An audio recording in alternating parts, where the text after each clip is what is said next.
Hey everyone, Kyle once again, and welcome back to the next episode review of Oshi no Ko, Season 2, Episode 2, or technically Episode 13 overall. So, Episode 2 or 13.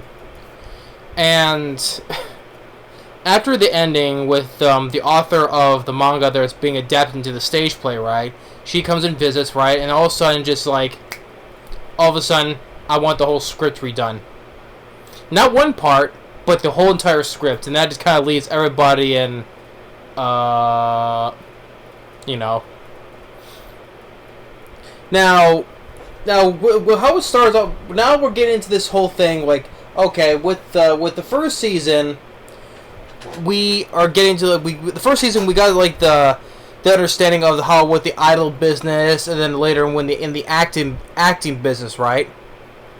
But now we're getting into the other different subject, and that is the adaptation, adapting, from a manga, like instance a manga to a adaptation of a live action adaptation, right? So it's the understanding now. It's the understanding of this subject matter. Of course, like with the author. Yeah, okay, like what Aqua says in this, like he says that she's being kind of childish, right? But understand from both perspectives. Okay, yes, from her perspective, yes, this is her manga that's being adapted into a stage play, right? And yeah, as you understand, yeah, there's a lot of changes that she does not like because it kind of deviates from her source material, right? So you do kind of understand at that point, though. But at the same point, I understand from the both side, because it's kind of like with this game of this telephone game, right, where it starts from the chain of command, that's the author, and it lingers all the way down to the bottom, that is the script writer, right? Or in film, it's the screenwriter, who does the screenplay. So, and kind of makes me feel bad for the scriptwriter, because he does hold the author in respect, though, but now he can't feel. That makes him feel bad because whatever he did now has to be redone because you deviated from my source material, basically. And then that creates a whole bunch of problems, like this because this rewriting this whole entire script, it costs money, etc. Right? And with the people who are rehearsing now, they have to wait now. I mean, yeah, there's understandable because we see, like, for instance, we see in films, in movies, right, where it's based on a book or a video game or any other source material, right? Yeah, a lot of times there's going to be changes that's not going to be like from what's being adapted from, right? For example, okay, now, because it shows that, because I said before, I love the movie. Yes, it's different from the source material, but I love the movie, The Shining. I love The Shining, right? Yes, I know it's different from Stephen King's novel, but like I said, from both perspectives, right? Stephen King hates the movie of The Shining because he wrote the novel, and it's different from what they made it from, right? So you understand from that perspective, right? And look from the other perspective, from the hands of director Stanley Kubrick. And I think what lacks what most directors nowadays is staying I would say having more balls than most directors, because Stanley Kubrick from his movies, he wanted them the way he wanted to, right? Yes, we know that he put Shelley Duvall through hell, with so much stress, losing her hair and all that stuff, right? But at the end of the day, I think the performances were great, like from Jack Nicholson as Jack Torrance, Shelley Duvall as Wendy, even though I forgot the kid's name who played Danny. The performances were great, though. Look how those turned out. The film itself became a classic, and some people say a horror masterpiece, like I would call it, right? And it was creepy with the music and the look of the movie, especially the opening of the film with the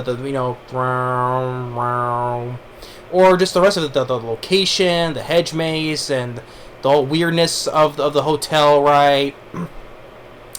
And the performances too, and Stanley Kubrick's direction. So you understand from both perspectives. Now, personally, like I said, in my point of view, I think Stephen King's full of shit. Well, the thing is, though, Stephen King's been full of shit on a whole bunch of reasons, so that's only one of the reasons. Because, like I said, I love The Shining. Many people do. You know? Yes, it's different from his... It's different from his novel, which you understand from his perspective. Yes, I get it. But to me, I think...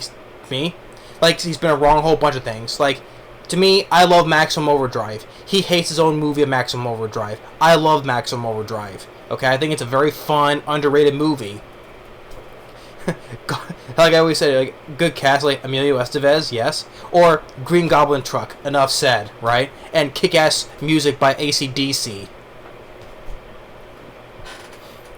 But Stephen King has been full himself on a whole bunch of things, you know, for the past several years, you know.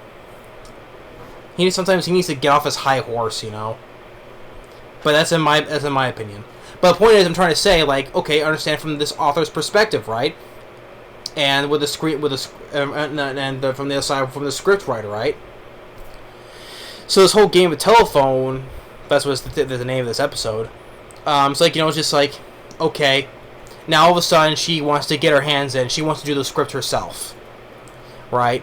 And she accepts not getting paid for it, and even keeps the script writer his credit on there.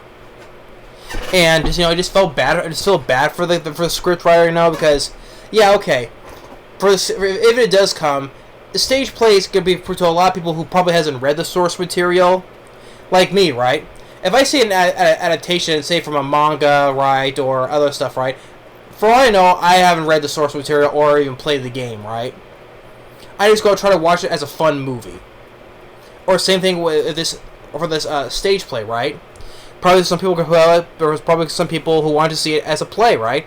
Despite they have not read the source material. But again, there are some people who are going to criticize it because, oh, this was not like the source material, or it is. So you get understanding this whole like I said, from the first season, right? The whole idol aspect, the whole acting aspect.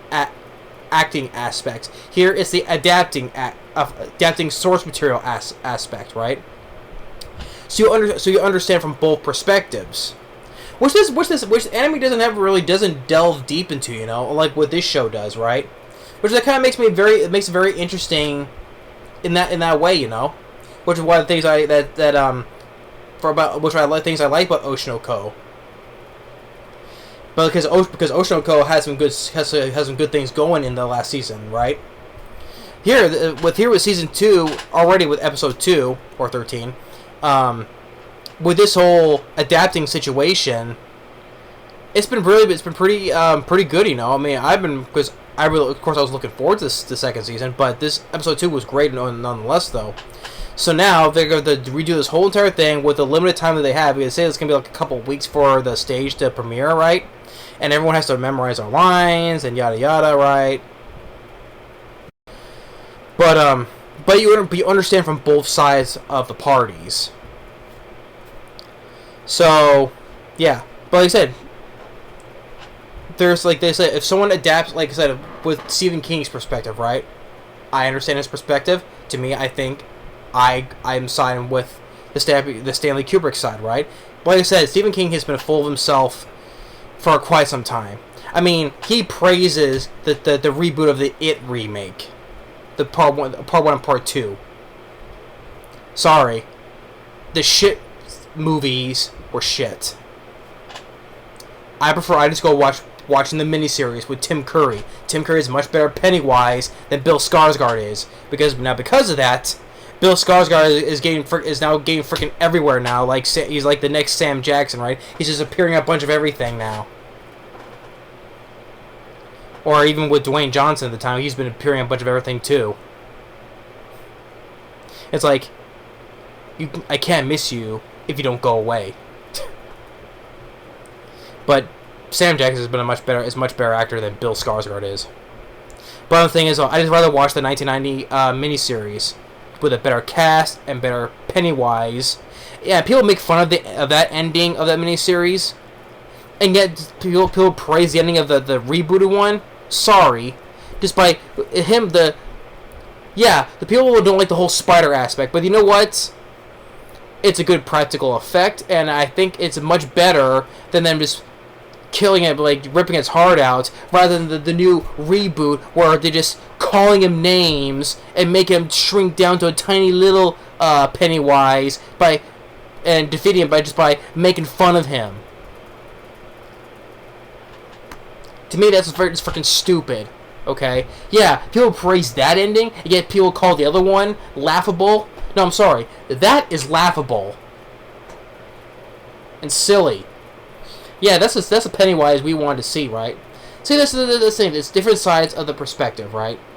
That's what I'm trying to get at with this. That's what they're trying to get at with this whole episode, right? So, but other than that, with the whole Stephen King aspect, I'm trying to make a comparison. But some things are in my opinion, though. So, but anyway, episode 2 or 13 of Oshi no Ko, season 2, it's been a really great episode. It really was. So, I'm just saying, like, the whole rerun thing is gonna stir up a lot of trouble in the next episode, because it's gonna be quite a bit of a hell day for these people. So, but anyway, thanks for watching. Stay tuned for more. We'll see you next time. Later.